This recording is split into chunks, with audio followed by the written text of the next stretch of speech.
자, 오늘은 하나님의 아들의 관찰을 따른 5가지 원리들이 있는데, 이 5가지 원리를 잘 이해하시게 되면 문제 그대로 견고한 주사모하는 자가 됩니다.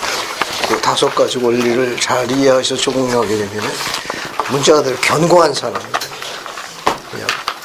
아주 여러 가지 세파에 흔들리지 않고 늘 같은 자리에 항상 있게 됩니다. 그 5가지가 원리인데, 그 중에 첫 번째가 뭐냐면 다른 사람과의 관계입니다. 다른 사람과의 관계. 어서 다른 사람과의 관계입니다. 첫 번째.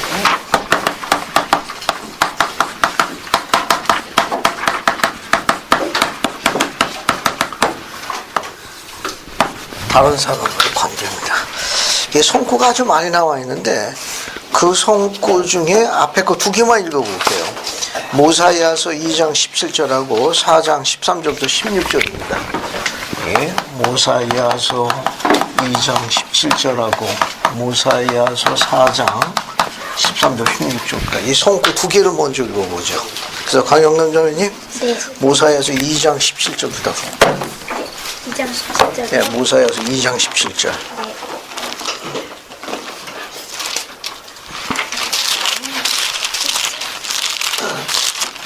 자, 읽어주세요. 감사합니다. 그리고 보라, 내가 이러한 것을 너희에게 이야기함은 너희로 지혜를 배우게 하려 함이니, 너희가 너희 이웃을 섬길 때 너희는 다만 너희 하나님을 섬기고 있는 것임을 너희로 배우게 하려 함이니라. 감사합니다. 이 성구는 요한복음 21장 15절에서 17절과도 관련이 있습니다. 이 성구는 여기 요한복음 21장 15절부터 17절까지 관계가 있어요. 이 성구도 한번 읽어볼까요? 또 재밌는 성구입니다. 여러분 아주 잘 하시는 성구예요. 다 읽지는 않고 중간 거 하나만 읽어볼게요. 요한복음 21장 16절만 하나 읽어볼게요. 그래서 강영남이 찾으시면 이것도 같은 주제니까 함께 읽어보세요. 또 2번째 이르시되, 요한의 아들 시몬아, 내가 나를 사랑하느냐 하시니, 이르되 주님 그러하나이다. 내가 주님을 사랑하는 줄 주님께서 아시나이다. 이르시되 내 양을 치라 하시고. 감사합니다. 다른 사람과의 관계에 있어가지고 여기 중요한 포인트가 2가지가 있습니다. 아주 2가지가 있는데, 그 하나는 요한복음 14장 16절하고 요한복음 14장 16절로 갈게요. 요한복음 14장 16절로 갑니다. 그래서 이걸 한번 읽어보죠. 15절 14장 15절. 그래서 조태환 형제 한번 읽어주시겠습니까? 14장 15절. 14장 15절. 너희가 나를 사랑하면 나의 계명을 지키리라. 감사합니다. 잘 보세요. 다른 사람의 관계. 너희가 나를 뭐하면? 사랑하면. 그 다음에 뭐라고 되어 있습니까? 나의 계명을 지키리라. 여기 눈에 띄는 단어가 있죠. 사랑하면 뭐 한다고 그랬습니까? 뒤에 동사를 보세요. 사랑하면 동사가 어떻게 되죠? keep 하는 거예요.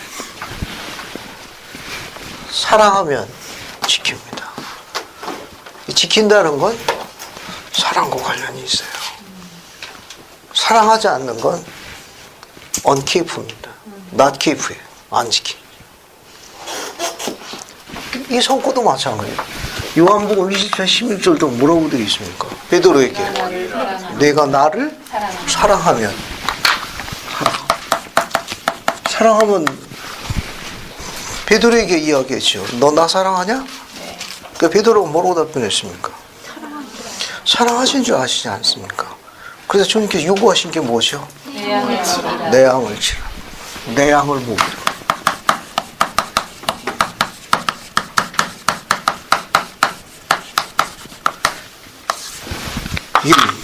이 단어가 뭘로 되어 있다고 그랬습니까?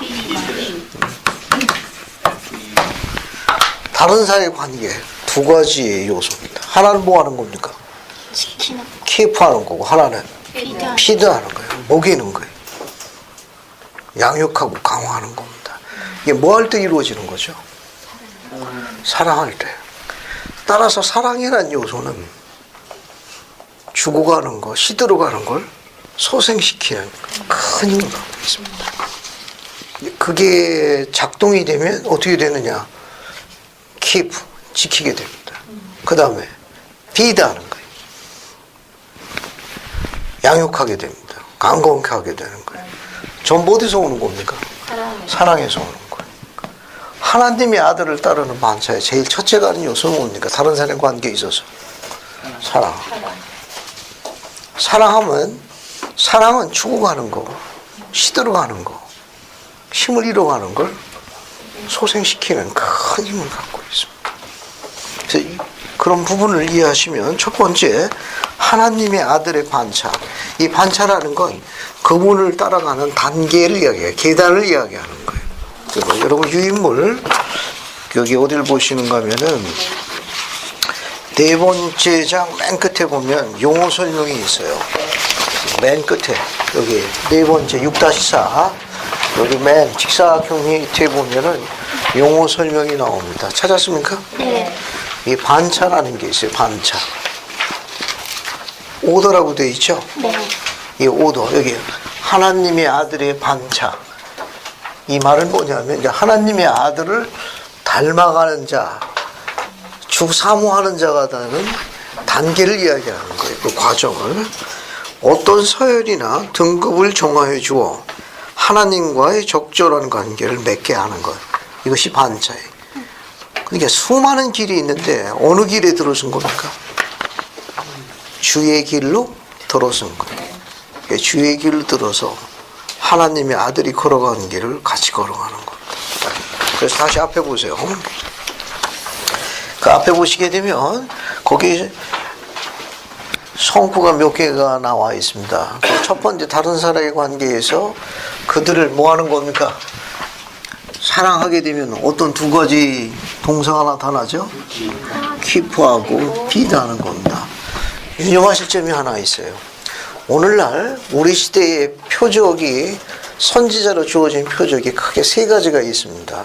첫 번째, 우리 두 번째, 뭐 순위에 관계없이 소위 말세, 말일에 주어진 경전에 나타난 선지자의 표적 세 가지 혹시 기억하시나요? 첫 번째가 뭐? 사랑의 시거짐. 사랑의 시거짐도 있지만 큰 표적 타이틀로 감사합니다. 전쟁과 전쟁의 소문이에요. 두 번째는 두 번째 뭐가 있습니까? 요즘에 토네이터 뭐 해가지고 뭐 시끄럽잖아요, 그죠? 그렇죠. 자연재앙. 세 번째는 세 번째 불경기, 불황도 포함되어 있습니다. 이거 말고도 그 밖에 이제 다른 부분도 포함되어 있는데 뭐 사랑이 식어진다는 것도 포함되죠. 가족 간에 뭐가 됩니까? 사랑이 식어진 것도 표적 중에 하나예요. 가족들 사이에서 이제 이 사랑이 식어진 것도 표적 중에 하나 할 수 있는데 다른 사람과의 관계에 있어서 이 앞에 있는 성구를 인용했는데 성구를 한번 보세요. 거기서 중요한 단어도 표적의 하나입니다. 자, 잠언 16장 32절 옆에 영문이 있으니까 보면 금방 찾아볼 수 있어요. 노하기를 더디하는 자는 뭐보다 낫고? 용사입니다. The mighty. 용사라는 뜻이죠. 용사. The mighty. 자기 마음을 다스리는 자는 성을 빼앗는 자가 낫다. 그러니까 노하기를 더디하는 자는 용사보다 낫고 자기 마음을 다스리는 자는 성을 빼앗는 것보다 낫다. 그러니까 용사도 뛰어나지만 더 뛰어난 자는 누구예요? 자기 마음을 다스리는 자입니다. 자기 마음을 다스리는 자가. 그 다음에 밑에 있는 것은 제3리파 11장 29, 30절에서 인용한 겁니다. 이는 진실로 내가 너에게로니 어떤 정신입니까? 다투는 정신입니다. 다투는 정신을 가진 자는 내게 속한 자가 아니요 분쟁의 아비인 악마에게 속한 자임이라. 그가 사람들의 마음을 충동하여 서로 노여움으로 다투게 하는도다. 보라, 같은 단어입니다. 노용으로 사람들의 마음을 충동질하며 서로 대적하는 이것은 나의 교리가 아니요 그러한 일을 없이 하는 이것이 나의 교리니라. 거기 여러분 눈에 띄는 단어가 있죠. 거기서도 뭐가 있습니까? 다른 사람의 관계에서 여기 사랑이라는 것이 작동하면은 키프하고 피드가 따라갑니다. 이게 작동하게 돼 있어요. 그런데 또 뭐가 있어요? 반대되는 것 중에 하나가 노용입니다. 노용. 화를 내는 거. 지금 하나님의 아들을 따르는 첫 번째 반체 중요한 요소가 뭐냐면 사랑. 이거는 하나님이거든요.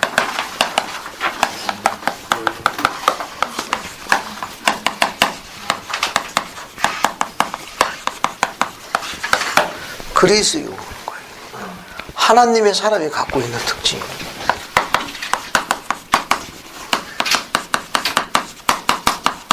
사람의 특징. 다른 말을 쓰면 그리스의 제자가 됩니다. 제자들이 지닌 특징은 사랑. 그러나 반대되는 건 뭡니까? 노용 화내는 건 이건 어디서 오는 거예요? 나에게서. 감사합니다. 그리스에서 오는 게 이거는 악에서 오는 겁니다. 조금 전에 몰몬교의 저자는 다투는 정신을 가진 자, 분쟁의 아비가 누구라고 그랬습니까? 엄마요. 악마입니다. 그리스의 자녀는 뭘 갖고 있어요? 사랑. 사랑 갖고 있지만 악마의 자식은 이럴 때 자식 해보죠. 악마의 자식은 다투는 거예요. 노예입니다. 밑에 기록을 또 볼게요. 이게 에베소에서 잠시 인용한 건데 화를 내어도 죄를 짓지 말며. 이 앞에서는 이제 노용으로 번역도 있지만은 에베소서에는 화입니다. 화. 같은 편이에요. 화를 내어도 죄 짓지 말며. 그 다음에 뭐라고 되어 있습니까? 해가 지도록 품을 품지 말고 마귀로 틈을 타지 못하게 하라. 굉장히 재미있는 가르침이죠. 바울이 가르친 건데 영감력은 조금 번역이 바뀌었습니다. 영감력은 뭐라고 되어 있는가 하면 26절에 이 문장을 선지자 조셉이 약간 손질을 했어요. 분을 내고도, 즉 화를 내고도 죄 짓지 않을 수 있느냐. 해가 지도록 화를 품지 말라. 분을 품지 말지. 여러분 여기서 어떤 단어가 눈에 들어옵니까? 에베소서 4장 26, 27절에서 어떤 단어가 눈에 들어와요? 죄. 조셉이 번역한 내용은 뭐냐면은 화를 내고 죄 짓지 않을 사람이 있느냐. 화를 내면 다 어떻게 된다는 겁니까? 죄짓는 거다. 생각지 않았던 다른 쪽으로 번진다는 걸 암시하는 거예요. 전혀 생각지도 않았던 엉뚱한 결과를 갖고 옵니다. 생각해 보지도 않고 한 번도 계획하지 않은 거예요. 사건이 아주 그냥 손댈 수 없어 놓고 번져버립니다. 나중에는 아주 수습조차 어려울 만큼 아주 고약하게 번져버려요. 어디서 오느냐? 화에서 오는 겁니다. 노음에서 오는 겁니다.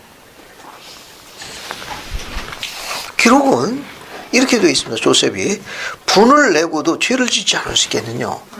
화를 내고도 상처 주지 않을 사람이 어디 있겠느냐 그런 말입니다. 화를 내고 어찌 상처를 주지 않을 수 있느냐. 상처를 주니까 죄를 짓는 거예요. 그리고 그 뒤에 뭐라고 되어 있습니까?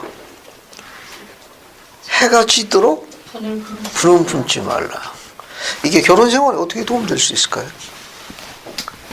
이미 뭐 역전의 경험이 계실 터. 어떻습니까? 조셉이, 바울이 해가 지도록 분을 품지 말라. 혹시 지혜를 잠시 도와주실 분 안 계십니까? 우리 시온의 젊은이 결혼 생활에 도움이 될 거예요. 해가 지도록 불을 품지 말라. 혹시 뭐 함께 나눠줄 뭐 좋은 지원 사항 있습니까? 불똥이 어디 있을지 몰라요? 감사합니다.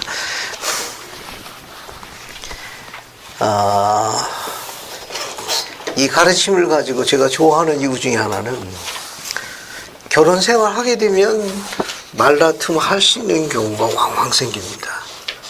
하지만 제가 이 말씀을 인용하는 이유 중에 하나는 말다툼 하지 않고 살아갈 수 있습니다. 우리 조상들은 가끔 그런 얘기하죠. 손뼉도 마주쳐야 손뼉이 난다고. 어쨌든 한쪽이 하나님의 아들을 따르는 반차에 따라 가지고 그리스도의 제자가 되던 이 원리를 결심만 할 수만 있으면 다툼 한번 밀어나지 않고 뜻깊고 풍요롭고 아름다운 결혼 생활을 할 수 있습니다.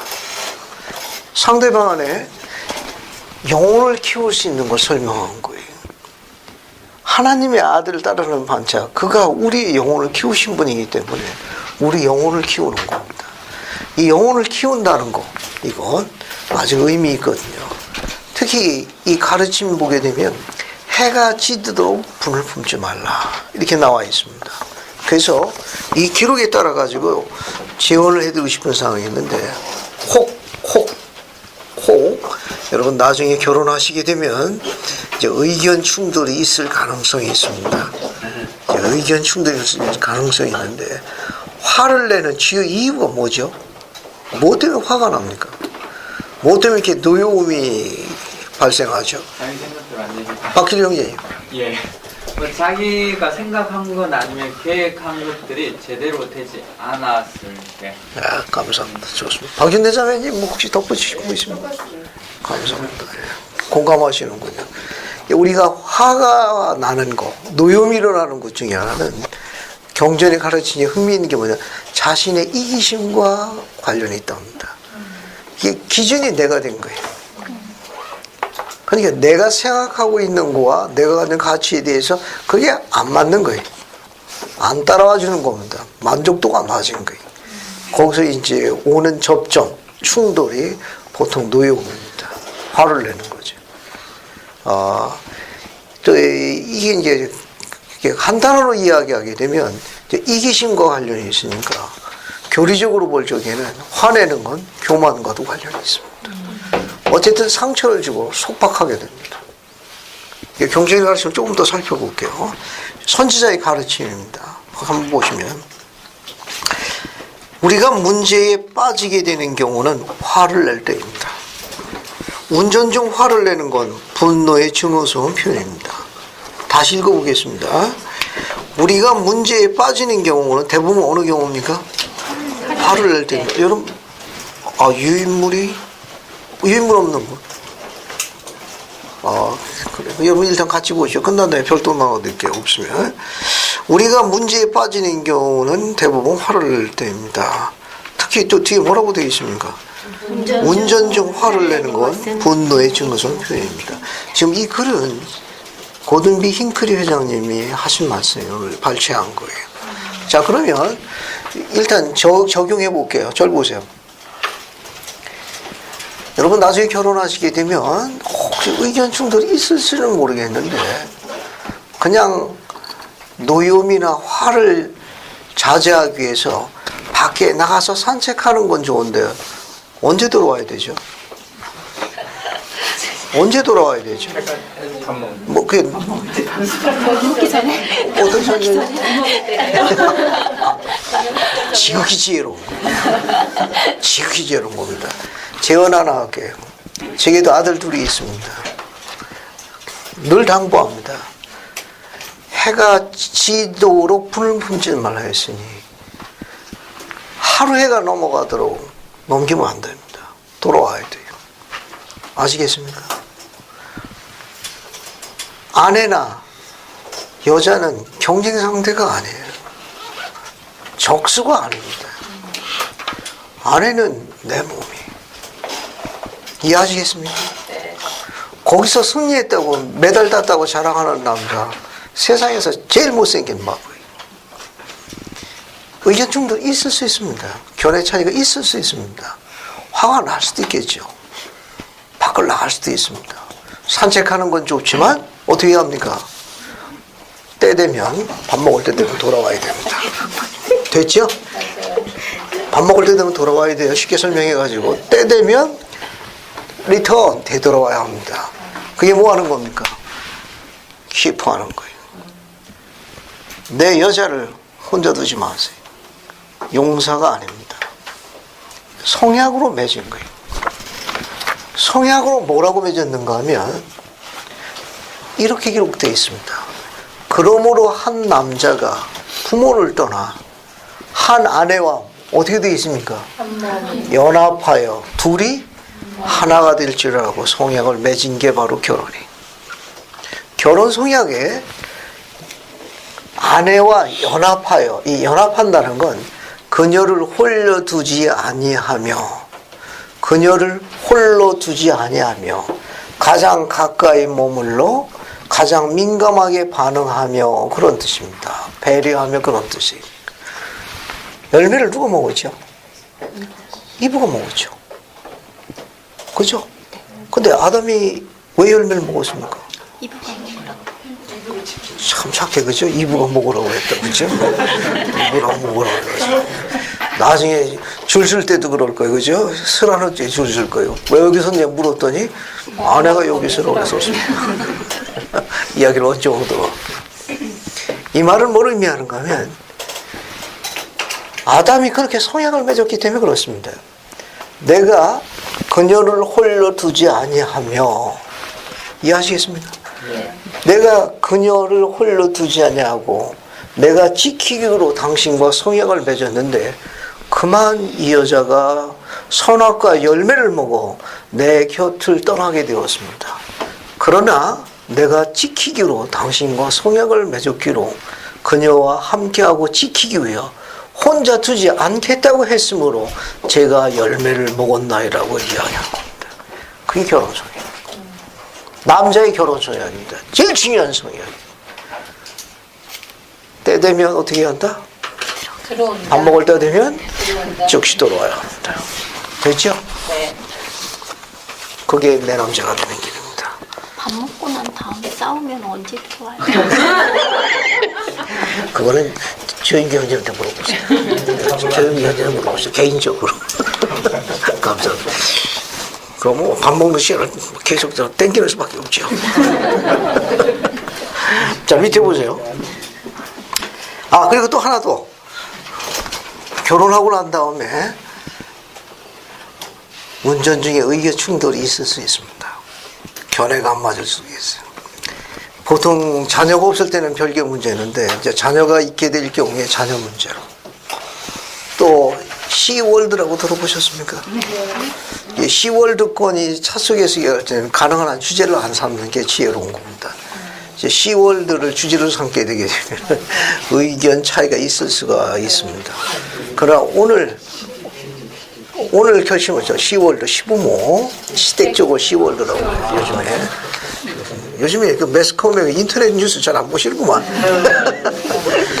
가기 싫은 제일 그 싫은 장소 시월드 거잖아. 자, 다시 원점으로 돌아갈게요. 선지자가 지원하신 거니까 나중에 결혼해가지고 가족을 구성해서 의견 차이가 있을 수 있는데 아내와 자녀를 담보로 해서 험한 운전 하시면 안 됩니다. 제일 미련한 남자예요. 제일 미련한 남자입니다. 그냥 말 한마디 안 하고 앞만 보고 속도를 내서 달려가는 경우가 왕왕 있는데 제일 지혜롭지 못한 남자입니다. 이 글을 읽으면서 저도 회개 많이 했습니다. 저도 소시적에 그런 적이 있거든요. 선지자가 이 얘기를 할 적에 부끄러움이 많이 앞섰습니다. 전부 어디에서 온 거냐? 이기심에서 온 겁니다. 하나님의 딸을 그렇게 하면 안 됩니다. 그렇게 대접하면 안 됩니다. 기록 중에 운전 중에 화를 내는 건 분노의 증오스러운 표현입니다. 우리는 이걸 따르고 지지합니다. 오늘 두 가지 공부했습니다. 알겠어요? 네. 혹시 의견 충돌이 있어서 산책하러 밖에 나가는 거는 재혼할 수 있으나 때가 되면 즉시 돌아와야 합니다. 아내를 혼자 두지 마십시오. 됐습니까? 자, 그 다음에 운전 중에 화를 내는 거 역시 선지자의 가르침이니까 우리는 이 방식을 지지합니다. 뒤에 보세요. 다음은 찰스 W. 페론즈에 관한 이야기입니다. 그는 우리 교회로 개종한 사람으로서 영국에서 약 11년 동안 선교사로 봉사했습니다. 그는 해임되었을 때 시온으로 여행할 경비를 마련하기 위해 몇 가지 소유물을 팔았습니다. 그를 지켜본 일부 성도들은 그가 교회의 재산을 취해갔다고 말했습니다. 이 일은 그를 분노하게 했으며 그는 2층에 자기 방으로 올라가 앉아서 여러분이 잘 아시는 다음과 같은 시를 썼습니다. 감정을 다스려라 오 나의 형제여. 격동하는 충동적인 영혼을 길들여라. 감정을 억누르고 지혜롭게 제어하라. 감정을 다스려라. 친구나 원수를 비난하지 말라. 비록 비난의 물결이 진리의 홍수처럼 몰려올지라도 비판하기 전에 변명을 들으려구나. 그러면 빛이 비치리니 얕은 시냇물 아래에 더러운 곳이 숨어 있음을 보리라. 감정을 다스려라 나의 형제여. 격동하는 충동적인 영혼을 길들여라. 감정을 억누르지 말고 지혜롭게 제어하거라. 저는 전도서에 있는 한 구절에 대해 생각했습니다. 전도서 7장 9절에서 인용된 겁니다. 급한 마음으로 노를 바라지 말라. 노는 우매한 자의 품에 머무름이니라. 여러분 거기 흥미있는 결어가 하나 있습니다. 화는 모든 악한 행위의 근원이고 시발점입니다. 저는 제 결혼할 때 저는 고든피 힝크리 회장님을 이야기하는 겁니다. 저는 제 결혼에 대해 생각해 봅니다. 제 영원한 동반자는 3년 반 전에 세상을 떠났지만 우리는 67년을 함께 살았습니다. 저는 아내와 말다툼을 했던 기억이 없습니다. 우리 이렇게 살 수 있다는 거죠. 선지자만 이렇게 사는 게 아니라는 겁니다. 중요한 건 뭐냐면 이런 부분에 대한 원리를 가슴속에 담아둬야 돼요.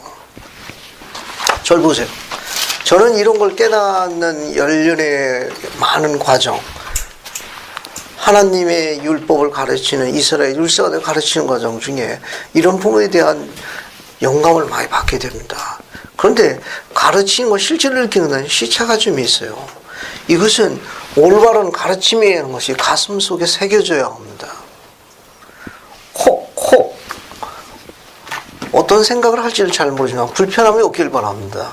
저는 이남진의 아버지입니다. 첫 딸은 출생하는 걸 지켜보질 못했어요. 지방 공주에 출장 가게 있어서 갔다 오니까 아이가 태어났더구만. 그래서 첫 아이는 그때는 이제 경험이 있어가지고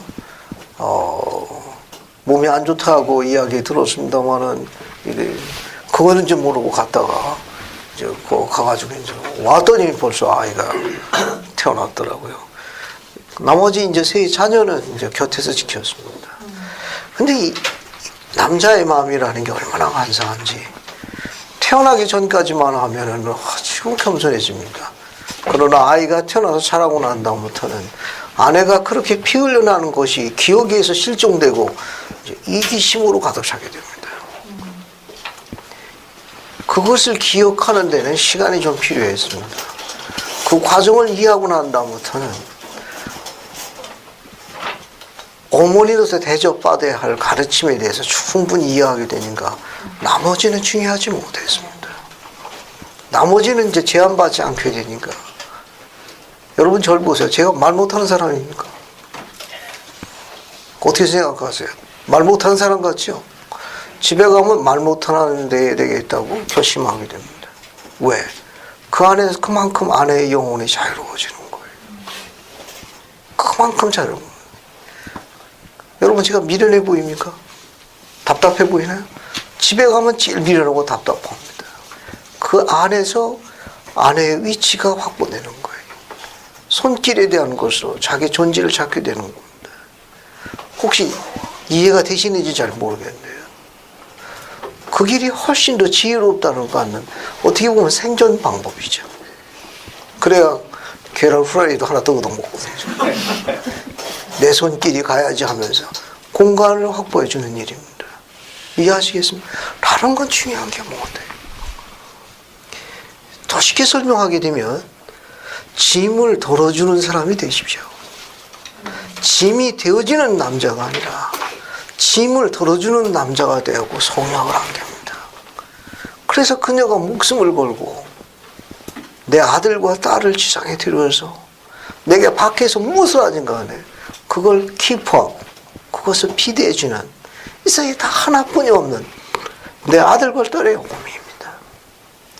아름답고 좋은 시절을 다 뒤로 미루고 한 모든 걸 다 버리고 내게 온 이 세상에 하나뿐이 없는 내 여자입니다. 그녀가 가지고 있는 세상적이거나 개인적인 단죄의 결정은 중요한 게 못됩니다. 이해하시겠습니까? 존중받아야 할 충분한 이유가 있습니다. 선지자는 그 가르침을 이야기하고 있는 거예요.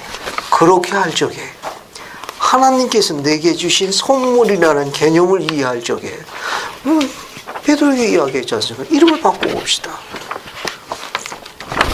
기룡제요, 날 정말 사랑하뇨? 사랑하신 줄 주님이 아시지 않습니까? 그럼 뭐라고 이야기했습니까? 그분이 피드 마우시, 내 딸을 지키거라. 그렇게 이야기하시는 거 다른 얘기인가요? 같은 얘기지. 그러면 성약에 충실해야 합니다. 간단히 설명하면 그렇습니다. 모든 아들들이 그걸 이해했으면 좋겠어요. 그럼 말랄 이유가 없습니다. 아침 일찍 나왔다 저녁에 오고 들어왔을 때 만나는 그 순간이 해외왕국이 되어야 한다는 걸 누누이 언급해 있습니다. 고약한 주문인가요? 또 봅시다. 여기 보면 이렇게 나와 있습니다. 여기 재밌는 글이 또 하나 있어요. 저는 아내와 함께 말다툼을 했던 기억이 없습니다.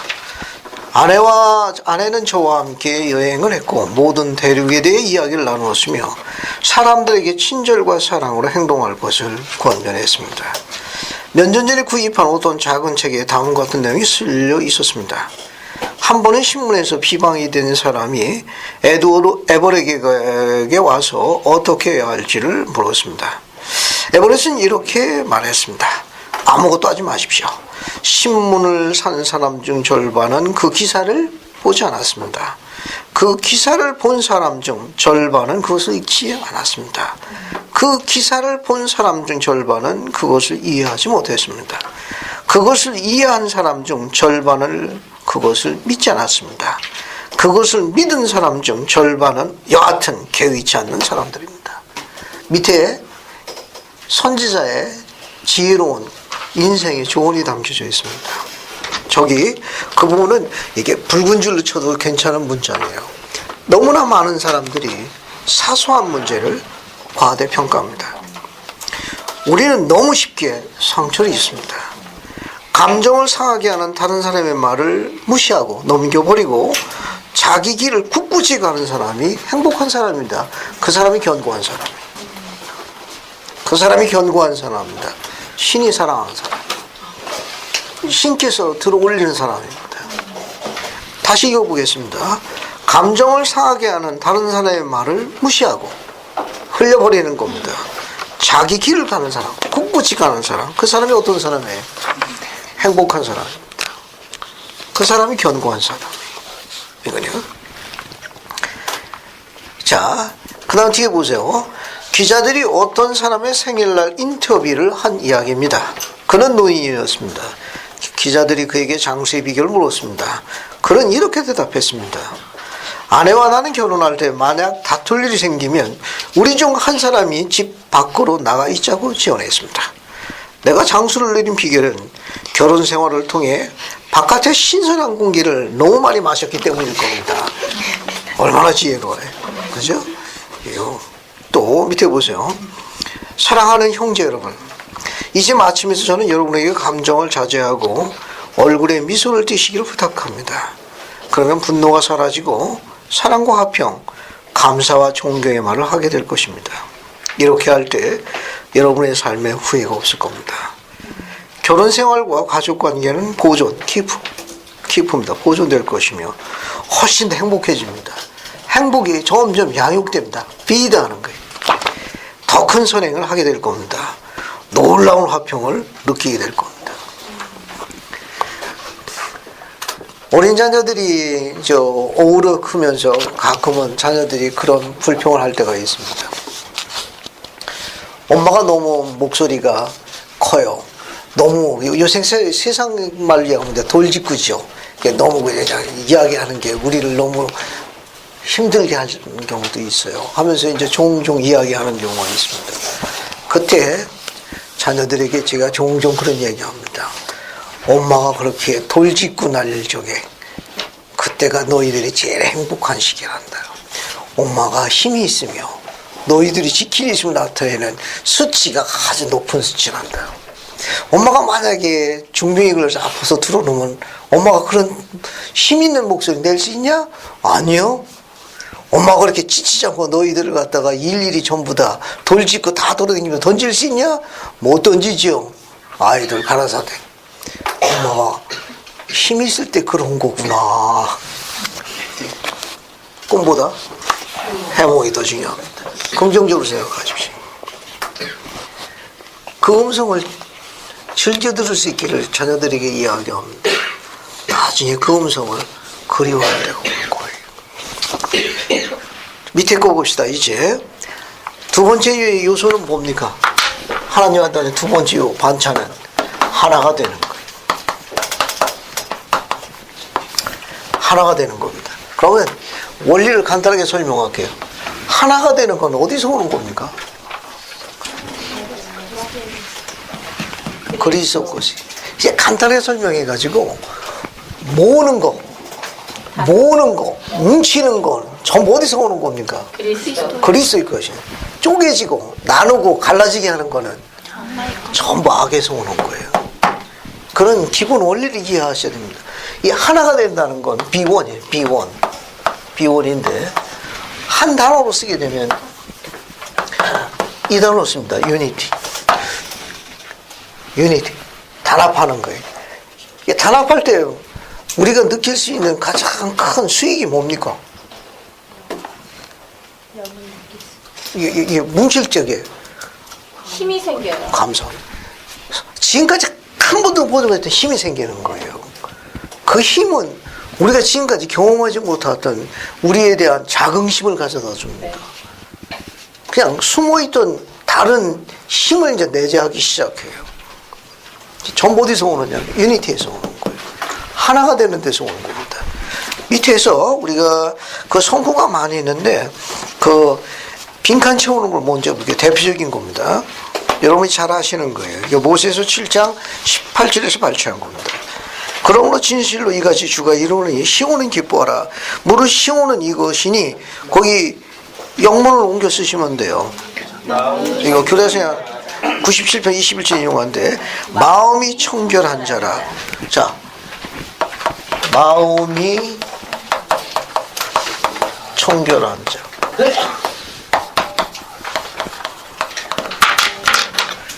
또 pure in heart. 옆에 있는 반원하고 잠시 의견을 나눠보시죠. 어떤 자가 마음이 청결한 자입니까? 이게 마음이 청결한 자가 뭐 시온이라며요. 그죠? 시온이라며요. 우리가 지금 시온에 살고 싶은 거 아닙니까? 그죠? 자, 옆에 있는 반원하고 마음이 청결한 자가 누군가 한번 좀 어떤 자인지 한번 의견을 좀 정리해 보세요. 자, 의견을 나눠보자. 한 3분 드릴게요. 또 여러분들도 의견을 좀 나눠보시는 게 좋을 것 같네요. 자, 마음이 청결한 자는 누구냐? 어떤 자냐? 하는 겁니다.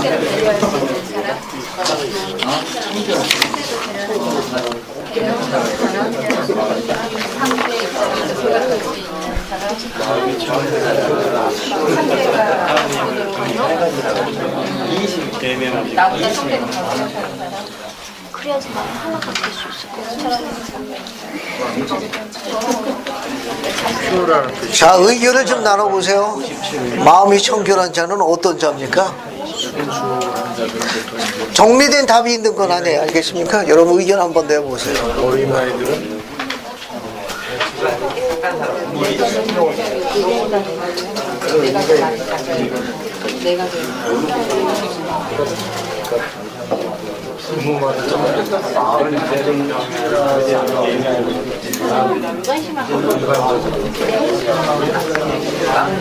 성인들은 뭐 이거저거 재미있고 그렇잖아. 아이들은 그런 거 따지지 않고 증거가 명하면 잘 수용해.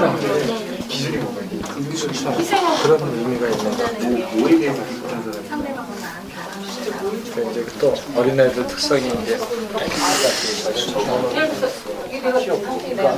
어른들은 세상에 볼거 못 볼 거 다 알고 그렇죠? 너무 이제 자기 생각을 많이 하죠.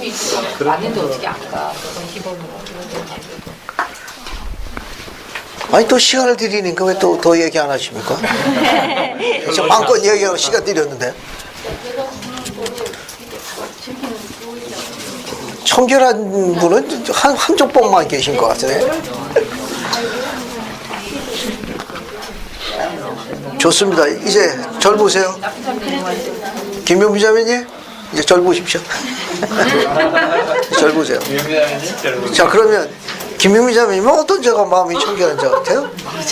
그냥 느끼는 대로, 그냥 생각나는 대로. 그게 떠오르지가 않아요. 마음이 청결한 게 어떤 건가가. 아, 어떤 건가? 그러면 신자매님 뭐라고 조언하셨습니까? 저는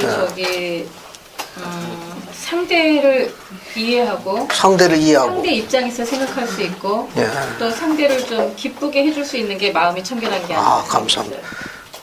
여러분 그렇게 하고 계십니까?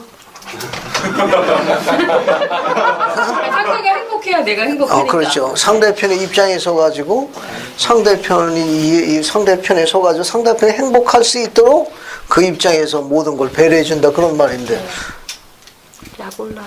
못해요. 약 오르죠. 감사합니다. 좋은 거 하나 이야기해 주셨네. 또 의견 나눈 것 중에 또 발표하실 분 안 계십니까? 마음이 청결한 자에 대해서. 지나친 겸손은 영적에 건강에 해롭습니다.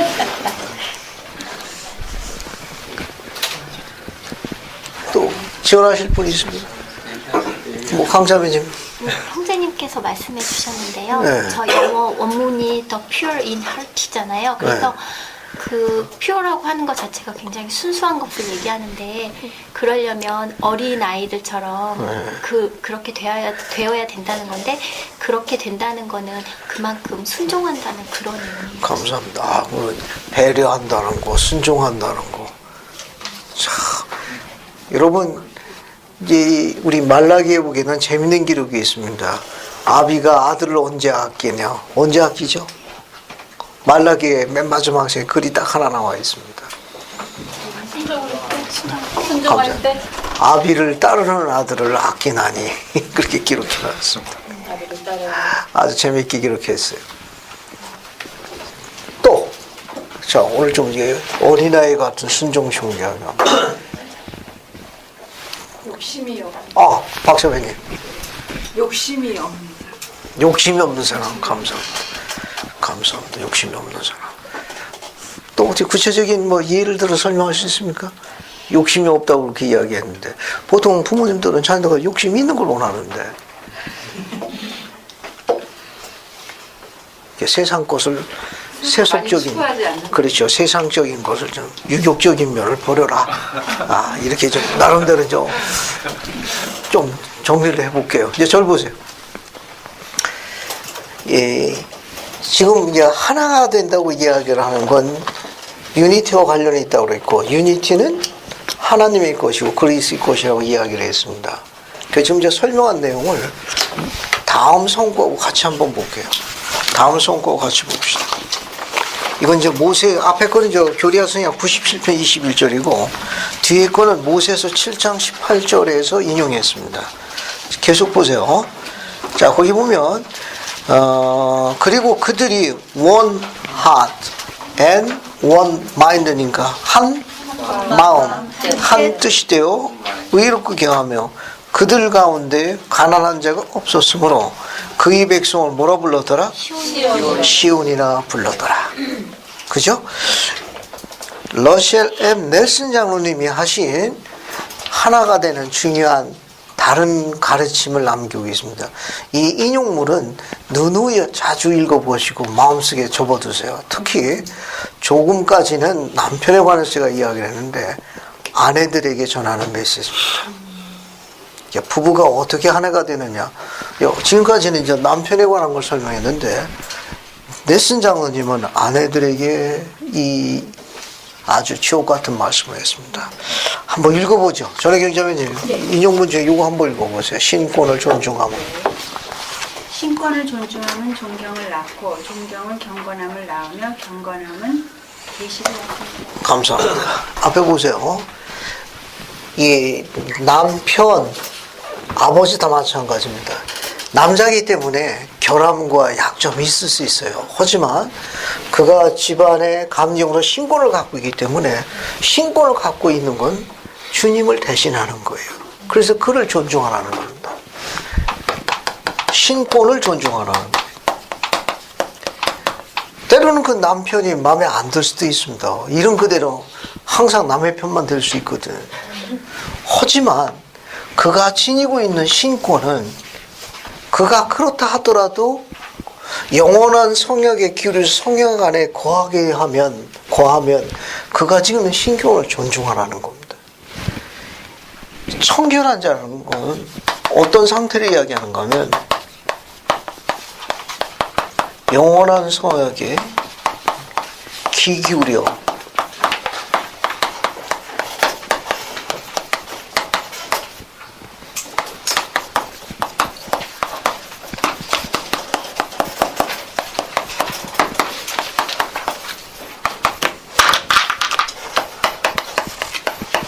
보통 이건 이제 하이럼 스미스가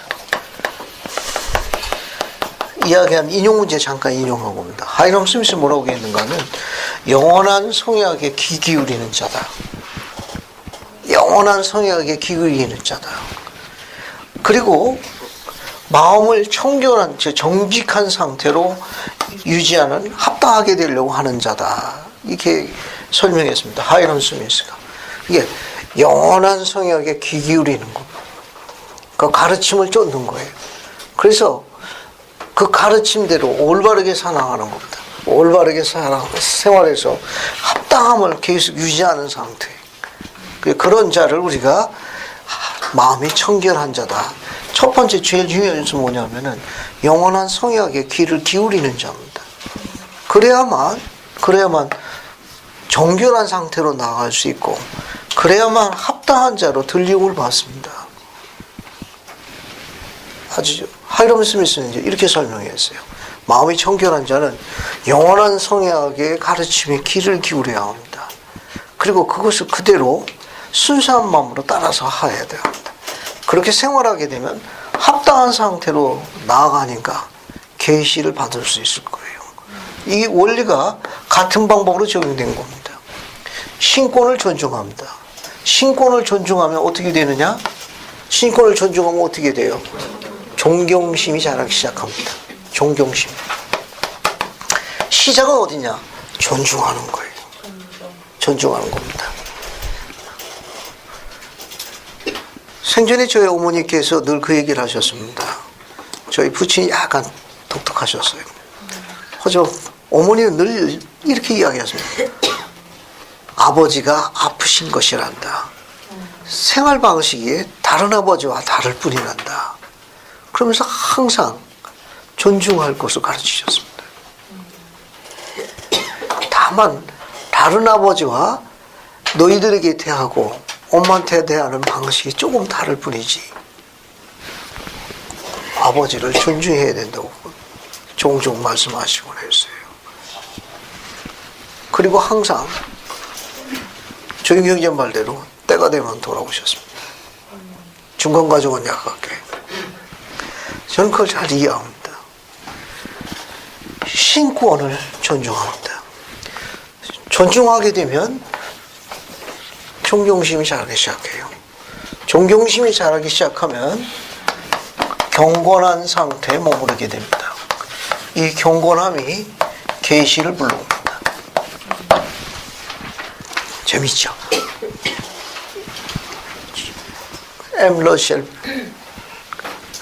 러셀 M. 넬슨 장군이 하신 가르침이에요. 그러면 하나님의 딸들이 아내가 언제 계시형을 받느냐? 남편이 늘 남의 편이 될 수도 있어요. 하지만 그가 영원한 성약에 귀 기울이고 정직한 상태로 합당하게 살려고 노력할 수 있도록 도와야 합니다. 그 방법은 그를 존중하는 일이에요. 그를 존중하게 되면 존경심이 점점 자라나기 시작합니다. 존경심이 자라나면 경건한 상태에 머무르게 됩니다. 그러면 그 남편의 입을 통해서 하나님의 음성을 듣는 것이 바로 뭐냐? 하나가 되는 거예요. 그래서 우리가 주어진 계시에는 뭐라고 되어 있는가 하면 한 마음, 한 뜻이 되어 의롭게 거하니 그렇게 되어 있거든요. 그럼 뭐라고 했느냐? 그런 자들을 나의 백성을 시온으로 칭하였나니 그렇게 묘사했습니다. 그게 시온이에요. 그게 시온입니다. 남편은, 아버지는 아내와 자녀들을 조금 전에 이야기한 대로 여기 하나가 될 수 있도록 여기 어디 있습니까? 기뻐하고 피드하는 걸 가슴속에 담아두는 겁니다. 그리고 그렇게 살아갈 수 있도록 계속 돕고 격려하는 거예요. 계속 격려하는 겁니다. 물론 잘할 때 격려하는 건 당연히 그렇게 하는 부분은 어렵지 않습니다만 언제 그렇게 해야 되죠? 언제 이렇게 존중의 원리가 빛나야 합니까? 밥 먹으러 올 때? 언제 이때 이렇게 존중해야 되죠? 안 자면요, 언제 이 존중을, 신권을 존중할 원리가 필요합니까? 탈 때 더. 남편이 어떨 적에? 남편 시원찮을 때. 가면서 그 계시가 어디 나오죠? 그 지금 계시가 어디 있습니까?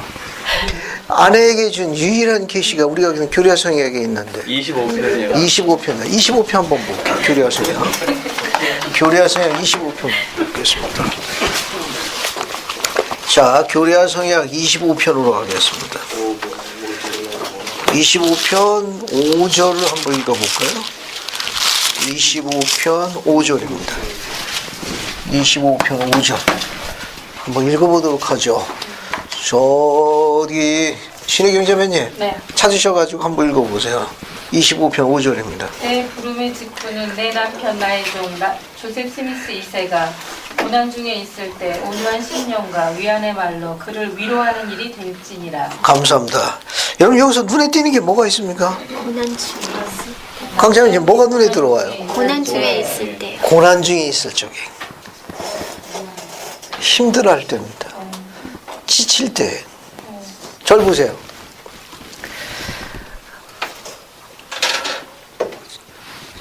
하나님의 딸들에게 저도 한 남편이요 한 아버지랑 무한한 감사를 드립니다. 그녀들은 존중받아야 마땅해요. 아무리 이야기해도 그녀들이 피를 흘려서 하나님의 자를 지상에 들어온 용감한 딸들입니다. 빛과 진리 가운데 양육해서 흘리는 수많은 눈물과 간구에 대해서 합당해야 돼요. 그분에서 감사드립니다. 하지만 여러분 좀 이해하실 게 하나 있습니다. 이 아버지라는 짐은 여인이 모르는 독특한 다른 세계가 있습니다. 이 남자가 그를 지키기 위해서 이제 싸움터에 나가는 거예요. 어떻습니까? 때 되면 돌아오는 게 낫지 않겠어요? 그죠? 때 되면 돌아오는 게 낫지 않겠습니까? 이 아버지라는 짐에는 여러분이 알지 못하는 다른 세계의 짐이 있습니다. 그러니까 그 짐을 집에서 다 내려놓지 않을 거예요. 그걸 홀로 지게 했다고 걷는 그 남자가 아버지입니다. 그 짐을 집에서 공유하려고 하지 않습니다. 어떻게든 지고 가려고 하는 이 세상에 단 하나뿐이 없는 여러분의 남자예요. 그래서 그 남자를 뭐 하라는 겁니까? 존중해달라는 거예요. 뭐 할 때? 힘들어할 때, 아주 낙담할 때, 이 세상에 어느 누구한테도 위로받지 못할 때 존중해달라는 겁니다. 뒤에 계시에 어떻게 하라고 그랬죠? 어떻게 하라고 했습니까? 온유한 심령과 영입니다. 온유한 영과 그 다음에 위안하는 말. 그럼 결국 그런 영을 지녀가지고 밖으로 나가는 행동, 그 액션이 뭘로 전달되는 거예요? 뭘로 전달되는 겁니까? 그 여인의 입에서 뭘로 나오는 게 뭐예요? 그래 말. 앞에 보세요. 감사합니다. 남자는 굉장히 단순합니다. 조물주가 그렇게 만들었어요. 이게 분자구조가 굉장히 단순합니다. 남자는 뇌 구조 자체가 하나만 작동합니다. 어떤 일을 할 때 뇌가 하나만 작동해요. 근데 여자는 두 개가 작동합니다. 여자는 동시 수행이 가능하지만 남자는 그게 안 돼요. 그러니까 여자는 말하면서 다른 것도 할 수 있고 뭐 퀼트하면서 전화도 받고 뭐 아주 다양한 이런 뛰어난 기능을 갖고 있어요. 뇌가 두 개예요. 구조가 두 개가 돌아가서 남자는 구조상 과학적으로 하나만 이게 돌아갑니다. 그 아내가 볼 적에는 조금 답답할 수 있죠. 조금 발동이 늦게 걸릴 수도 있어요. 유념하실 점이 하나 있습니다. 그 남자의 다른 부분이 소생케 하는 게 그 여인의 말입니다. 그 여인의 부드러운 말이 남자를 소생케 해요. 다른 기능이 돌아가도록 합니다. 그래야 또 그 다음날 아침에 천리마처럼 일어나서 시끄러고 또 나가는 겁니다. 여러분의 말에 달려있어요. 여러분의 음성에 달려있습니다. 그 음성에 그 남자를 소생시키는 something, 그 무언가를 아내의 마음속에 담아두셨습니다. 그 마음속에 온유한 심령 속에 담아두셔서 그것이 외부로 표출할 때 그 남자에게 골수를 새롭게 하는 그 특별한 힘을 아내에게 감춰두셨습니다. 그래서 그 여인의 그 부드러운 말이 그 남자를 다른 용사로 만들어서 지키게 합니다. 그러니까 여러분 그런 의미에서 대단히 중요하신 분들이에요. 그냥 밖에서 지치고 힘들고 어렵고 때로는 위로받지 못하는 삶 속에 지쳐 있을 적에 그 아내의 한마디, 그 사랑하는 여인의 말 한마디가 남자의 골수를 완전히 바꿔 소생케 합니다. 확 바꾸게 돼. 계시로 주어져 있습니다. 온유한 심령과 위안하는 말입니다. 그 음성을 통해 가지고 여인이 그 남자를 킵하고 피드하도록 계속하셨으니까 여러분 음성이 굉장히 중요하신 분들이에요. 계시로 주어져 있는 겁니다. 그래서 신권을 존중하고 존중하면 점점 어떻게 되느냐? 존경심이 자라납니다. 존경심은 그녀를 계시를 받기에 합당한 시온의 상태로 올라놓는 거예요. 그래서 하늘의 뜻과 그런 필요한 모든 가르침이 넘나듭니다. 앞에 보세요. 하나님께서는 가정을 행복하도록 열쇠를 2개를 허락하셨습니다. 앞에 제일 들어오는 집에 있는 대문 열쇠를 누구한테 허락했죠? 남편, 아버지에게 감리를 허락하셨습니다. 집에 들어오면은 작은 금고가 있습니다. 여기에는 아기자기한 게 많이 감춰져 있죠. 그 작은 금고의 열쇠를 누구한테 맡겼습니까? 아내. 그걸 홈메이킹이라고 그래요. 그걸 가사라 합니다. 가정에 관련된 일에 감리 요구는 누구예요? 아내. His wife. 아내가 그걸 갖고 있습니다. 큰 윤곽, 외적인 거에 관련되어 있는 건 누가 갖고 있습니까? 남편. 그건 남편이 갖고 있는 거예요. 집안에 열쇠가 2개가 있습니다. 2개가 오픈돼야 견고하며 행복을 맛볼 수 있도록 계획하셨어요. 2분이 다 필요합니다. 그 2개가 다 하나가 돼야 돼요. 그런 의미에서 자녀들에 관련되어 있는 거, 그리고 여러 가지 많은 부분에 관련되어 있는 사소한 것에 관한 때로는 가장 중요한 진로나 어떤 결혼이나 이런 것 같은 경우도 마찬가지예요. 그때 성경 같은 계시를 받을 수 있는 위치에 누가 올라갈 수 있느냐? 아내. His wife. 아주 흥미있는 거예요. 이건. 그래서 굉장히 중요하신 분입니다. 이건 계시로 밝혀져 있는 거예요. 또 하나 보세요. 여기 뭐 하나가 되는 거, 조금 전에 이야기한 대로 단합은 여기 한마음 한뜻이 되는 건 뭐라고 그랬습니까? 시온이라고 그랬죠. 이 시온의 영을 무슨 영이라고 그런 거면 가장의 영이라고 해요. 다른 말로. 또 문장을 바꿔 쓰게 되면 가장이니까 아버지 영이에요. 아버지 영입니다. 그러니까 하나가 되고 하나가 되게 하는 겁니다. 그리고 뭉치게 하는 건 전부 뭐가 관련있냐? 시온의 영과 관련이 있어요. 시온의 영과 관련이 있습니다. 그 시온의 영은 어디서부터 시작하느냐? 가장부터 시작하는 거예요. 가장이 그 마인드를 갖고 있어야 합니다. 영원한 성약에 귀 기울여가지고 성약대로 충실하게 살고 그것을 가족들에게 지키고 양육하겠다는 마인드를 누가 갖고 시작합니까? 가장이 시작하는 거예요. 그 가장이 갖는 그 영을 아버지의 영이라고 그래요. 시온은 어디서부터 시작하느냐? 누구부터 시작하는 거예요? 가장부터 시작하는 거예요. 이렇게 수용할 때 절로 어떻게 됩니까? 아내가, 자녀들이 그 신권을 절로 존중하게 되는 거예요. 존중도가 높아짐에 따라 어떻게 됩니까? 그들이 점점 존경심이 커지게 되는 거예요. 그러면 가정 안에서 존중받고 존경을 받는 그 사람들은 밖에 나가서도 외부에서 어떻게 됩니까? 존중받고 존경받는 거예요. 이해하시겠습니까? 시작되는 거 어떻게 되느냐? 가장이에요. 절 보세요. 한마디로 요약하게 되면은 후기 성도가 갖고 있는 중요한 교리 중에 하나는 그 남자가 영원한 성에게 귀 기울이는 영을 지니고 있는 남자가 있어야 돼요. 그래야 시온이 건설됩니다. 그래야 그 아내가 존중하고 존경하며 경건한 상태에 올라서 지금까지 경험했던 다른 그리스의 세상을 맛보게 되는 거예요. 근데 그 남자가 그 영을 지니지 않게 되면은 아까 열쇠가 그 집에 들어가야 되는데 들어갈 수 있나요? 못 들어갑니다. 거기쯤 들여보내줘야 그 안에서 홈을 메이킹 할 수 있는데 홈을 메이킹 하는데 제한받는 거예요. 하나님의 아들의 반차를 따르는 두 번째 과정입니다. 이해하셨죠? 이스라엘 딸들에게 부탁드립니다. 이름은 이럴수록 좋아요. 영원한 성약에 귀 기울여 성약대로 살며 그러한 가정을 소망할 수 있는 남자의 아내여 지어버려야 돼요. 하나님의 소명을 이룰 수 있도록 간구해야 합니다. 이름은 이룰수록 좋습니다.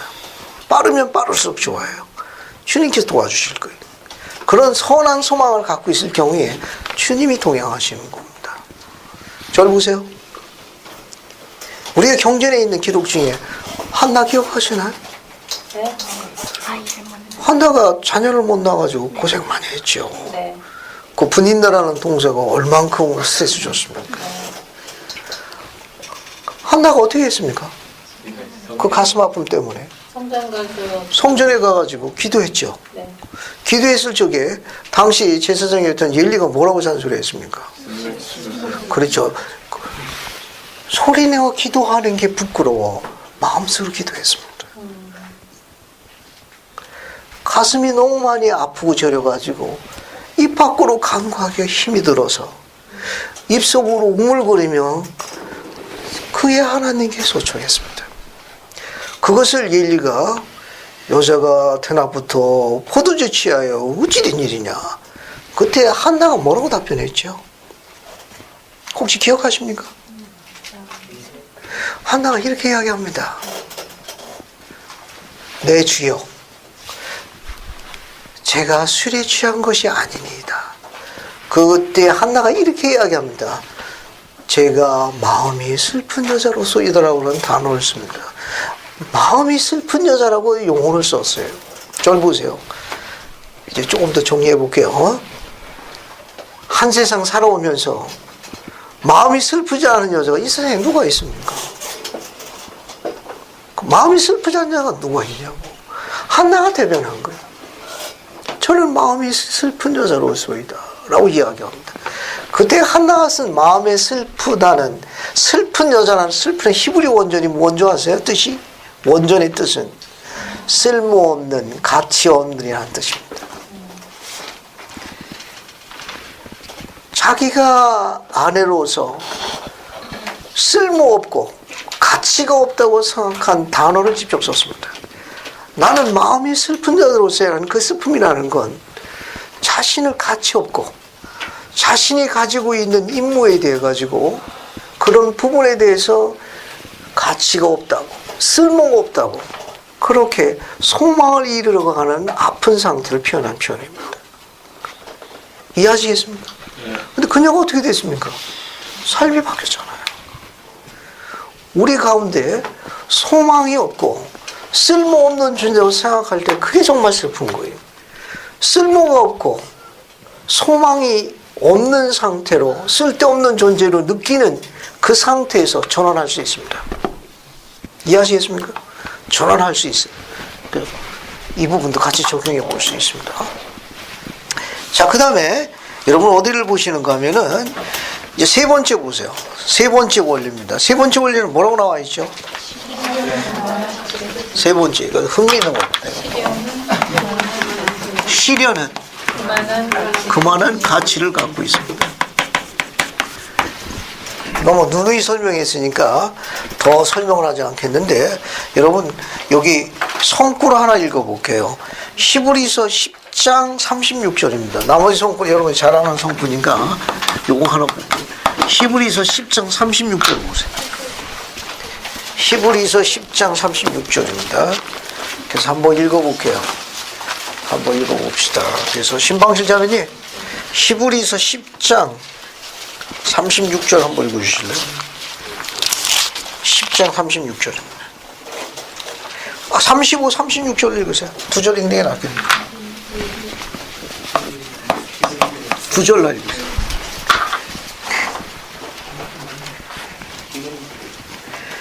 히브리서 10장 35, 36절입니다. 그러므로 너희 감정을 보이지 말라. 그것이 큰 상을 없게 합니다. 너희에게 인내가 필요하면 너희가 하나님의 뜻을 행하는 약속하신 것이 맞습니다. 감사합니다. 앞에 보세요. 앞에 보세요. 이 시련은 하나님의 지혜로 알려져 있습니다.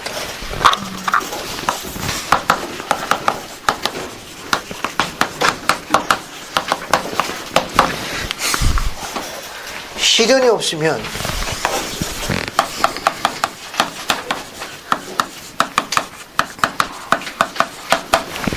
발전과 제한이 이루어지지 않습니다. 성장과 발전이 이루어지지 않아요. 제한받게 돼요.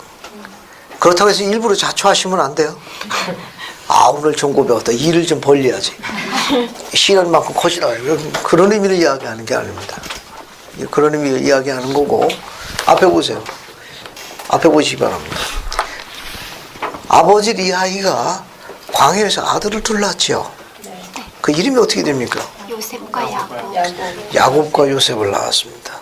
근데 아버지 리하이가 야곱에게 어떻게 축복했죠? 혹시 박정희 기억합니까? 광야에서 시련 중에 얻은 나의 아들. 감사합니다. 광야의 시련 중에 얻은 나의 첫 아들. 광야에서 얻은 아들. 시련 가운데 얻은 나의 첫 아들아. 그러니까 광야에서 시련 중에 태어난 아들이니까 태어날 때부터 삶이 쉽지 않았죠. 그런데 야곱에게 이렇게 축복했습니다. 하나님의 지혜라는 걸 암시했는데, 이로 말미암아 시련 가운데 네가 성장하게 된 것은 하나님의 지혜라. 네가 어릴 때부터 주 예수 그리스도를 영접하게 되었나니, 시련을 통해서 그가 어린 나이지만 일찍이 하나님을 접촉할 수 있었던 것이 내게 주신 축복이니라. 우리는 때론 그런 축복에 송별될 수 있다는 거예요.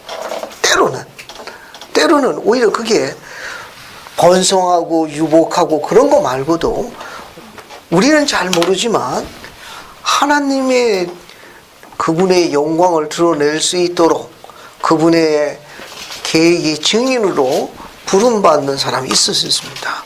어릴 때부터. 우리는 그 이유를 아주 정확하게 잘 몰라요. 하지만 알 수 있는 부분 중에 하나는 어릴 적에 주어진 괴로움이, 아버지 리하이는 그렇게 이야기했습니다. 내가 어릴 적에 고난으로 말미암아 하나님을 일찍 깨닫게 되었나니 그게 내게 준 축복이니라고 송별했습니다. 흥미있게 가르치셨어요. 이거는 시련은 가치를 낳습니다. 뭐냐? 하나님을 일찍 찾을 때 가치를 정한되지만 그것이 제한받으면 고통만 남습니다. 그러니까 이 가치라는 건 뭐냐면 시련을 통해 가지고 하나님을 찾을 수 있도록 계획되어 있습니다. 그래서 그분을 찾고 의지하게 되면 가치를 누릴 수 있습니다. 이게 뭐 어떻게 되느냐? 우리가 살아가는 생에 대해서 의미가 부여되기 시작해요. 이거는 우리가 살아가고 있는 인생에 의미를 부여해 줍니다. 살아갈 이유를 가르쳐 줍니다. 살아갈 이유를 가르쳐 줘요. 뭐가? 신앙이. 신앙을 갖게 됩니다. 그럼 점점 어떻게 되느냐? 지금은 하루하루 살아가는 힘든 하루지만 어떻게 되느냐? 이게 라이프거든요. 이제 격상됩니다. 이터널 라이프로 바뀌게 돼요. 영원한 삶에 대해서 초점을 갖게 됩니다. 그래서 견디기 시작하고 소망을 갖기 시작하고 하루하루의 삶에 의미가 부여되기 시작합니다. 이거네요. 자, 그래서 여러분 거기 몇 가지 요소를 적어놨는데 그 요소만 한번 볼게요. 첫 번째, 시련은 성약의 필수 요소다. 그래서 하나님의 성품을 닮아갑니다. 두 번째, 시련은 하나님의 지혜다. 우리를 순화시켜 주의 유연한 도구가 되게 됩니다. 주의 도구로 격상되게 됩니다. 15시 킴볼 회장님의 이야기를 거다 적어놨습니다. 하나님의 손 안에서 유연하고 그분의 계명에 순종하는 모든 사람은 영예로운 그분의 그릇입니다. 따라서 하나님은 그러한 자들을 받아들이실 것입니다. 잘 빚어져 모양이 형성된 후에 파괴되어지는 그릇들이 많이 있습니다. 왜 그렇게 될까요? 그것은 토기장이가 만들어주는 모습에 만족하지 않는 그릇, 곧 그들 스스로가 자신들 좋은 대로 마음대로 형태를 변형시키기를 원하였기 때문입니다. 그러므로 그들은 하나님이 계획하신 바를 이해할 수 없으므로 자신들 스스로를 파멸시키게 됩니다. 영예로운 그릇이 되기 위해선 우리는 수많은 모형 제작과 다듬어지는 형성의 과정을 거쳐야 합니다. 그러고 나서 불 속에 넣어져 달궈져야 합니다. 그러나 달궈지는 도중에도 깨어지는 그릇들이 많이 있습니다. 히보시킨 분 도움됐습니까? 절 보세요. 지난번에 한번 이야기했죠? 그릇에다가 뭡니까? 그림을 그리고 아름다운 디자인을 본 다음에 유약 발라가지고 불에 달구는 다른 이유도 있다고 그랬죠? 무슨 이유라고 그랬죠? 감사합니다. 색깔이 안 변해요. 색깔이 안 변해. 빛이 안 바라죠. 그 빛이 한결같은 거예요. 절 보세요. 견고하다는 건 변하지 않는 거예요. 견고하다는 건 변하지 않는, 변색이 안 되는 거예요. 하나님이 갖고 있는 속성이에요. 하나님은 내가 처음이요 끝이요 알파요 오메가요 내가 시작과 끝이라 똑같다는 거예요. 한결같다는 거예요. 절 보세요. 무리한 주문인 줄 알지만 그런 남자 되는 목표 세우시면 어떻습니까? 아내가 아무리 표현을 용서하시기 바랍니다. 그냥 격상해서 그냥 갈구는 한이 있어도 어때요? 어떻습니까? 한결같이 시작과 끝이 한결같이 언제나 산책하러 나갈 수는 있지만 밥 먹을 때 되면 때 되면 또 먹이고 또 갈구고 되니까 또 표현을 용서하시고 삶의 의미가 있는 거예요. 절 보세요. 반드시 돌아와야 됩니다. 반드시 돌아와야 돼요. 그래야 그 여인이 그 안에서 영혼이 크기 시작합니다. 다시 이야기합니다.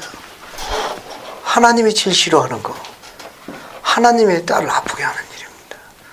하나님의 딸은 경쟁 상대가 아니에요. 공은 대상이 아닙니다. 이야기를 바꿔서 이야기하겠습니다. 그리 하게 되면 다른 의미의 학대입니다. 좋은 남자가 뭐 어때요? 절 보세요. 제게는 딸이 둘이 있습니다. 우리 딸 둘도 그 아비가 걸어간 길을 그대로 걸어가기를 원합니다. 하늘에 계신 아버지도 마찬가지. 이해하시겠습니까? 이게 우리가 갖고 있는 계획이에요. 우리 복음은 상처 주는 복음이 아니에요. 킵하고 피드하는 거예요. 존중하고 격려해 주는 겁니다. 아주 흥미로운 복음입니다. 이 길을 우리 이스라엘 아들들이 이해했으면 좋겠습니다. 결혼하기 전에는 그냥 단지 그 문 중에 둘째 딸, 셋째 딸이 될 수도 있어요. 그러나 성약으로 맺어진 다음부터는 이스라엘의 여제사장과 여왕으로 존중받을 수 있도록 길이 회복되어 있습니다. 그렇게 할 수 있어요. 주님이 그런 길을 마련해 놓으셨다는 거죠. 그래서 주님께서 다양한 방법으로 모형을 제작하시고 손길을 그분께서 비싼 값에 양육될 수 있도록 하실 거예요. 됐습니까? 무슨 일이 있어도 이스라엘 딸들은 교회를 떠나면 안 됩니다. 교회를 떠나는 순간부터 이스라엘 딸은 행복을 다른 낯선 자에게 넘겨준다는 걸 명심하십시오. 엉뚱한 자에게 넘겨줍니다. 무슨 일 있어도 교회에 남아야 합니다. 뒤에 보세요. 이제 세 번째 보세요. 앞으로 임할 더 큰 환난을 감당케 하고 축복을 받게 하시는, 이거 그릇 크기를 넓게 하시는 작업이라고 생각하시면 돼요. 크기를 넓게 하십니다. 많이 담을 수 있는 그릇으로 격상시키는 과정이에요. 네 번째, 하나님이 섭리에 의한 그분의 계획의 중심에 들어선 증인입니다. 그분의 증인으로 들어섰기 때문에 악도 저항합니다. 악도 같은 방법으로 저항하니까 그렇다고 너무 두려워하실 필요성은 없어요. 이거냐?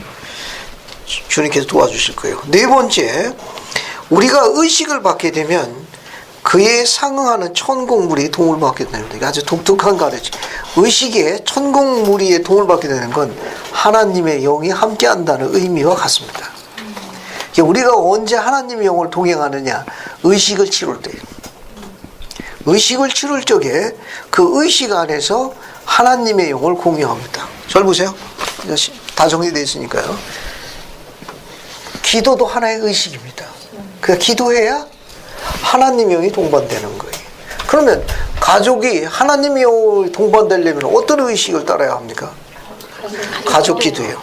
가족 기도에 대한 미대륙을 방문하신 주님께서 가르치신 가르침이 어디 기록되어 있죠? 미대륙에 주님께서 방문하셔가지고 아내와 너희 자녀가 복을 받을 수 있도록 하라는 그 말씀이 몰몬경 어디 기록되어 있습니까? 18장이요. 제3니파 18장 21절. 감사합니다. 말로도 좋다. 18장 21절 다 같이 보세요. 다 같이 보십시오. 자, 제3니파의 18장 21절입니다. 다 같이 보시기 바랍니다. 보셨습니까? 네.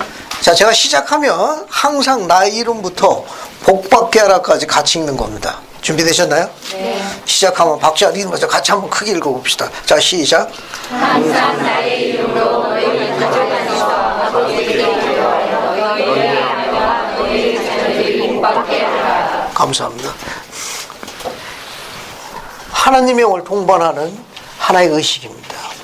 이걸 해야 그분의 영을 초대할 수 있어요. 예를 들면 그렇습니다. 그 다음에 이제 여러분 그 밑에 보면 가먼트가 나오죠. 네. 성스러운 신권의 가먼트를 성전 가먼트라고도 합니다. 의미가 세 가지가 있는데 가먼트는 주님의 집에서 맺은 성약을 기억해 주는 거예요. 두 번째는 그가 합당하게 성약 가운데 충실하면 신체를 보호해 주는 일종의 방패입니다. 보호해 주십니다. 세 번째는 하나님을 섬기는 순교자와 덮게 그들의 하나의 표징이에요. 하나님의 자녀라는 걸 세상에서 분리하는 다른 독특한 실제적인 표징입니다. 알겠습니까? 절 보세요. 시간이 이제 다 정리됐는데 우리가 지금 현재 있는 이 복장으로 성전에 가죠? 네. 성전에 가가지고 어떻습니까? 이 세상 것을 다 어떻게 해요? 벗어가지고 들레스메 다 놓습니다. 그리고 뭘 입어요? 흰옷 입죠. 그리고 의식을 받습니다. 의식을 마치고 난 다음에 어떻게 하죠? 다시 그 하나님의 흰옷을 다 어떻게 합니까? 다 집어넣고 처음에 가져갔던 세상 것을 입고 집으로 되돌아가죠? 네. 그때 가져가도록 허락하신 게 있는데 뭐죠? 가먼트. 벗어두고 오면 큰일 나요. 벗으랬다가 또 훌 다 먹고만.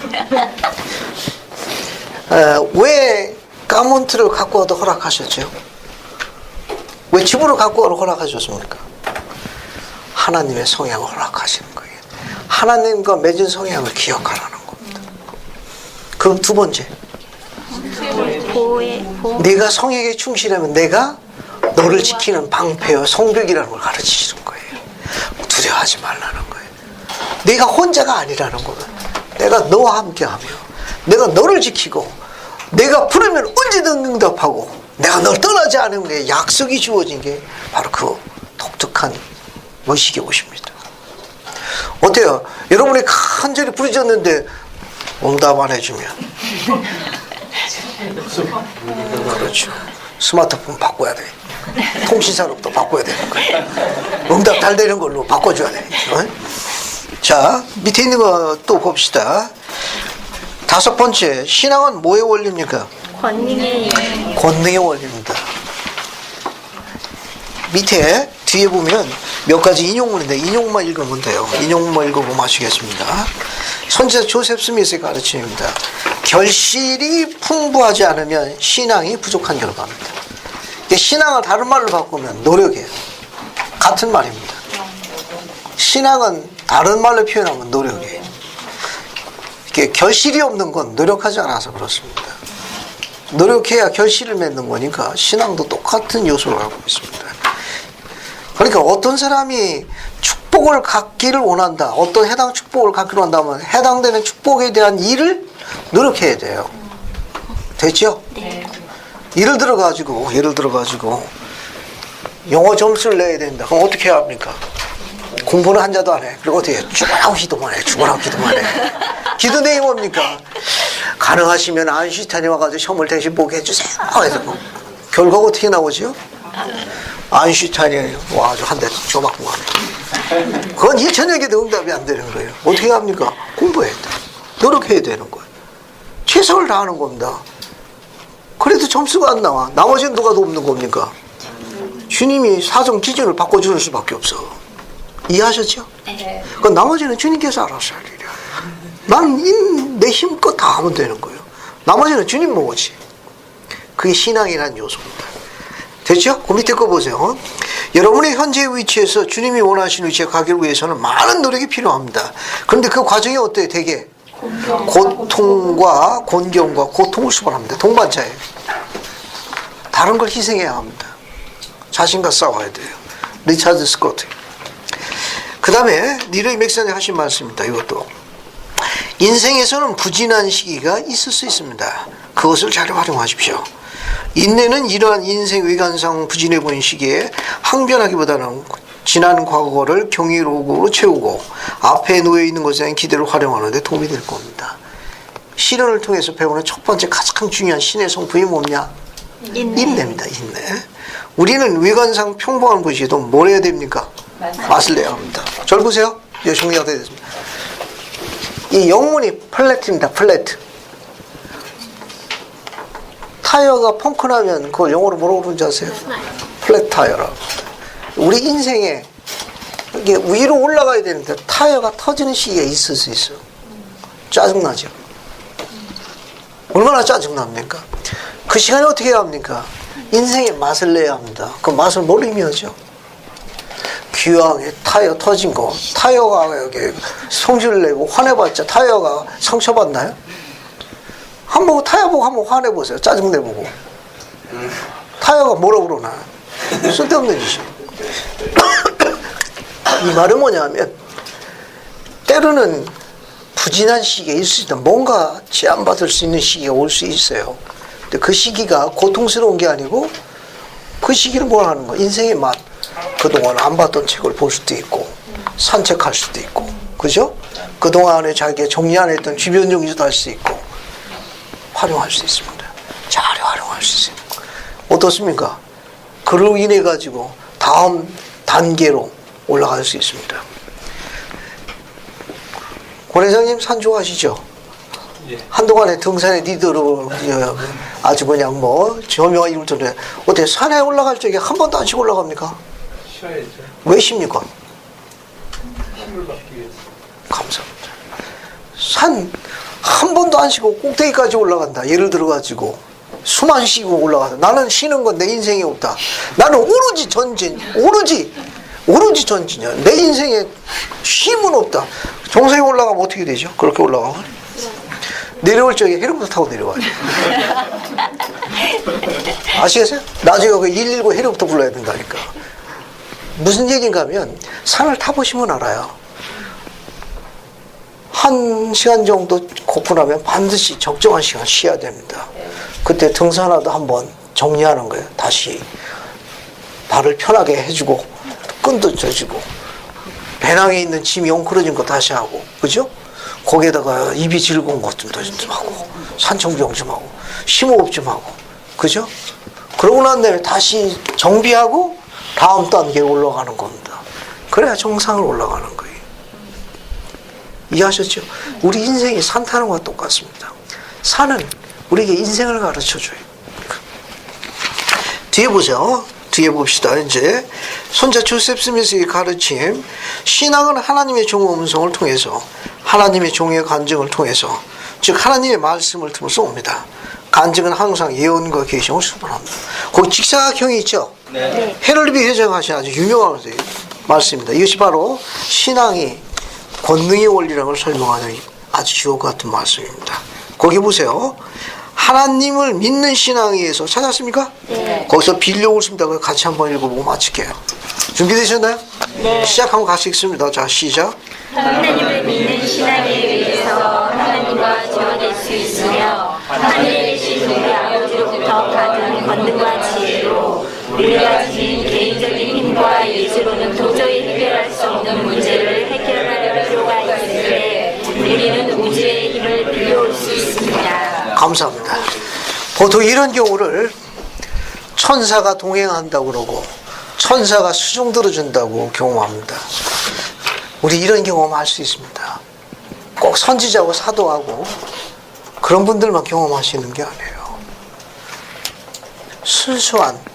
순수한 아버지와 순수한 남편이, 아주 순수한 어머니와 순수한 아내가, 또 아주 순수한 자녀와 이 일을 경험할 수 있습니다.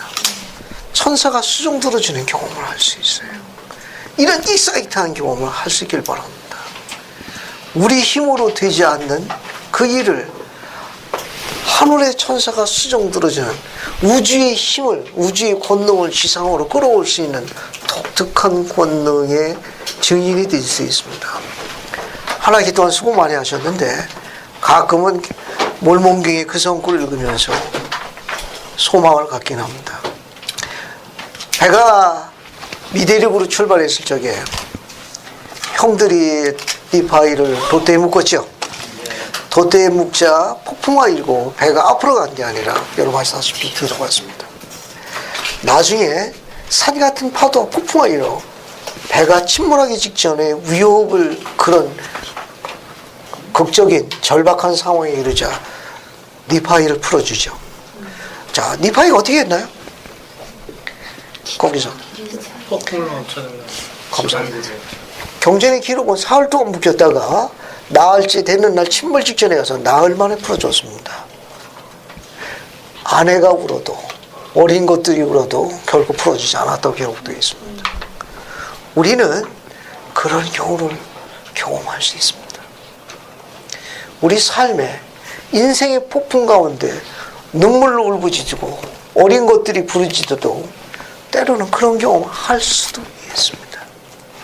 자, 니파이가 그 나흘 만에 풀어졌을 적에 손목과 발목이 몹시고 고통이 말할 수 없이 심했으나 불평했나요? 불평한 게 없습니다. 거기 보면 니파이가 어떻게 했죠? 그 고통과 시련에 대해서 뭐라고 기록했습니까? 온종일 하나님을 찬양하였나니. 그는 그가 받은 고통과 고난에서 주님께 불평하지 않았습니다. 오히려 하나님의 권세에 대해서 그분을 하루 종일 내가 받은 손목과 발목의 고통에 대해서 불평하지 아니하고 하루 종일 그분을 찬양했나니 주님이 니파이를 좋아할 수밖에 없었습니다. 주님께서 니파이를 사랑할 수밖에 없었어요.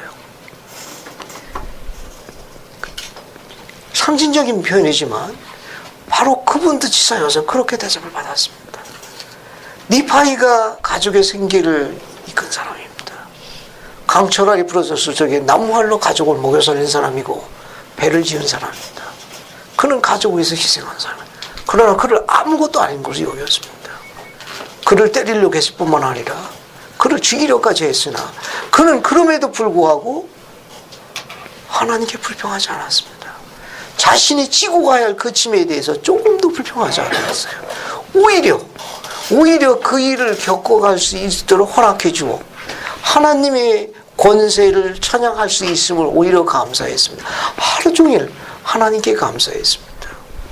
제가 갖고 있는 소망은, 이 복음을 가지고 갖고 있는 건 그런 아들이 되달라는 겁니다.